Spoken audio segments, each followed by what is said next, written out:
আপনাদের রাঙ্গামাটির অনেক ভালোবাসার মানুষ জনাব সার্জিস আলম।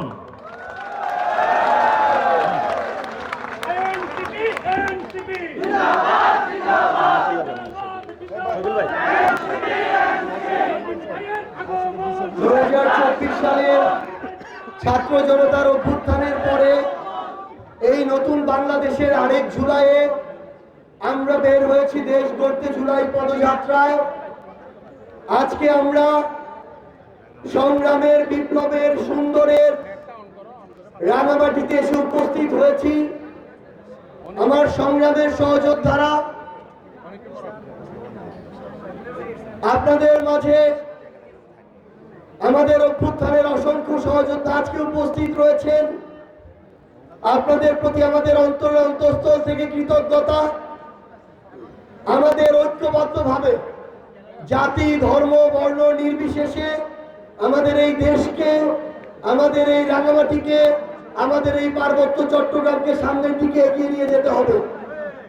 আমাদেরকে যেন কেউ কোনোভাবে ব্যবহার না করতে পারে, আমরা আমাদের সেই অধিকারের বিষয়ে আমাদের সচেতন থাকতে হবে। সংগ্রামী রাঙামাটি, আমরা আপনাদের সহযোদ্ধা। আমরা যদি কখনো অনিচ্ছাকৃত কোনো ভুলও করি, সেই ভুল সংশোধন করার মানসিকতা আমাদের সবসময় থাকবে। আপনারা যে কোনো সময় যে কোনো পরামর্শ দিয়ে আমাদেরকে সংশোধন করবেন। কিছুদিন পূর্বে এমন হয়েছিল, আমারই একটি ভুল হয়েছিল। অনিচ্ছাকৃত আমাদের আরেক সংগ্রামী পাহাড়ের জনপদ বান্দরবান নিয়ে আমার থেকে অনিচ্ছাকৃত আরেকটি কথা বের হয়েছিল। পরক্ষণে আমার মনে হয়েছে এই কথাটি আমার আসলে বলা উচিত হয়নি। আমি আজকেও আপনাদের সামনে সেটির জন্য দুঃখ প্রকাশ করতে চাই। তবে একটি গুরুত্বপূর্ণ বিষয় হচ্ছে, আমাদের এই রাষ্ট্র কাঠামোতে, আমাদের এই আমলাতন্ত্রে, আমাদের এই বিভিন্ন বাহিনীতে একটা কালচার আছে, একটা চর্চা আছে যে কেউ যদি কোনো জায়গায় অপরাধ করে, কোনো দুর্নীতির সাথে সম্পৃক্ত থাকে, কোনো সরকারি কর্মকর্তা কর্মচারী আমলা, তাকে পানিশমেন্ট পোস্টিং হিসেবে পার্বত্য চট্টগ্রামে, উত্তরাঞ্চলের নীলফামারী, লালমনিরহাট, পঞ্চগড়, ওইদিকে ভোলা, এইসব জেলায় পাঠিয়ে দেয়া হয়। আমাদের এই রাষ্ট্র ব্যবস্থার কাছে প্রশ্ন, এই যে উত্তর দক্ষিণ পূর্ব পশ্চিমের প্রান্তিক জেলাগুলোতে আমাদের যে ভাইরা বোনেরা, যে সাধারণ জনগণ বসবাস করে, তারা কি অন্যান্য জনগণ থেকে ভিন্ন নাকি? সেখানে কেন এভাবে পানিশমেন্ট পোস্টিং দেয়া হবে?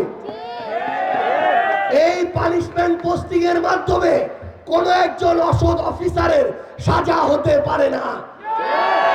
তার নির্ধারিত আইনি কাঠামোর মধ্য দিয়ে তাকে তার অপরাধ অনুযায়ী শাস্তির আওতায় নিয়ে আসতে হবে।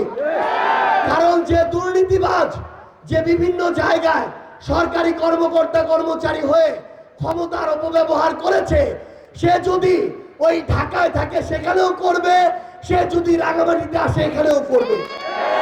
এই জন্য আমরা কোন দুর্নীতিবাজ থেকে শুরু করে যেসব আমলা, সরকারি কর্মকর্তা কর্মচারী কিংবা অন্য যে কেউ এই ধরনের ক্ষমতাকে অপব্যবহার করবে, তাকে আমরা বাংলাদেশের কোন জায়গায় জনগণের সেবক হিসেবে চাই না।